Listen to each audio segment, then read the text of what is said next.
Hello everyone.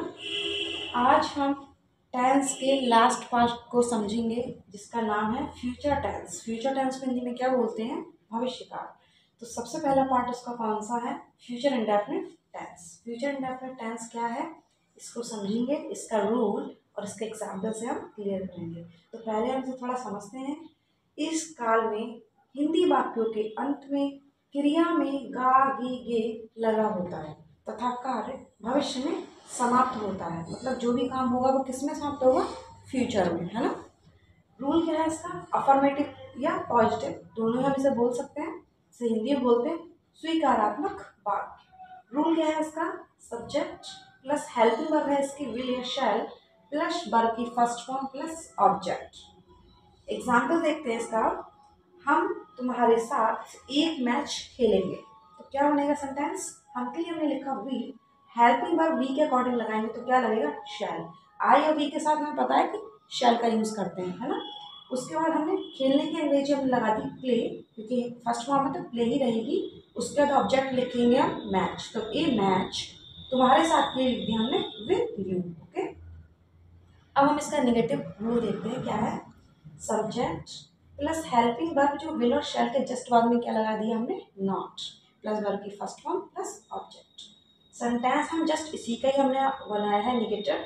तो will शैल और शैल के जस्ट बाद हमने क्या लिख दिया यहाँ पे? Not play a match with you. Okay, अब हम फ्यूचर इंडेफिनिट टेंस का इंटेरोगेटिव सेंटेंस को समझेंगे। तो पहले हम उसका रूल देखेंगे, फिर उसके एग्जाम्पल्स को देखेंगे। ठीक है, तो उसका रूल क्या है? विल और शैल जो हेल्पिंग वर्ब स्टार्टिंग में लिखेंगे प्लस सब्जेक्ट प्लस वर्ब की फर्स्ट फॉर्म प्लस ऑब्जेक्ट और लास्ट में क्वेश्चन मार्क। सेंटेंस क्या है? क्या तुम सदा सत्य बोलोगे? तो हम हेल्पिंग में लगाएंगे पहले, वो डिपेंड किस पे करेंगे? हमारे सब्जेक्ट पे।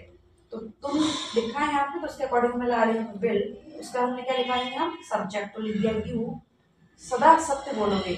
तो सदा के लिए हमने ऑलवेज बोलने की स्पीक, सत्य के लिए truth. Will you always speak truth और लास्ट में क्वेश्चन मार्क। अब इसी का हम दूसरा सेंटेंस देखते हैं, नेगेटिव इंटरोगेटिव सेंटेंस, वो किस तरीके से फॉर्म होते हैं उसको भी देख लेते हैं। विल और शैल प्लस सब्जेक्ट और सब्जेक्ट के जस्ट बाद में क्या लगाएंगे? नॉट प्लस वर्ब की फर्स्ट फॉर्म प्लस ऑब्जेक्ट और लास्ट में क्वेश्चन मार्क। एग्जाम्पल देखते हैं इसका। क्या वह यहाँ नहीं आएगा? तो क्या बनेगा?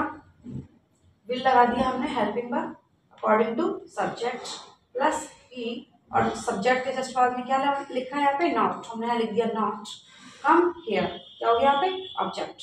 तो will he not come here. ठीक है,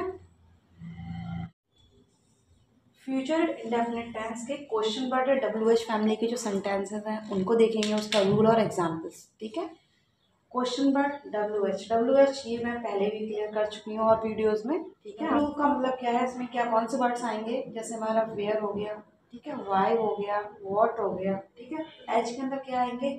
हाउ आएगा, हाउ मच आएगा, हाउ मैनी आएगा। तो ये इनकी पूरी फैमिली है डब्ल्यू एच। ओके, अब हम अफर्मेटिव का रूल देखेंगे जिसमें नॉट की बात नहीं होगी, क्वेश्चन वर्ड का जो सेंटेंस होगा। ठीक है, तो सबसे पहले आएगा क्वेश्चन वर्ड प्लस विल या शैल, ये क्या है? Helping verb plus subject plus verb की फर्स्ट फॉर्म प्लस ऑब्जेक्ट और लास्ट में क्वेश्चन मार्क। ठीक है, जितने भी इंटरोगेटिव वाले सेंटेंस हो उन सभी में क्वेश्चन मार्क का यूज लास्ट में करना जरूरी होता है। ठीक है, अब एक एग्जाम्पल देखते हैं।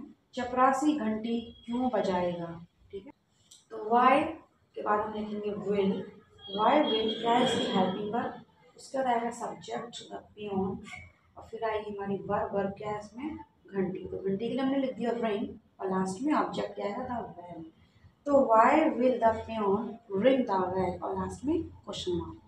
अब हम इसका निगेटिव क्वेश्चन वर्ड भी देखते हैं।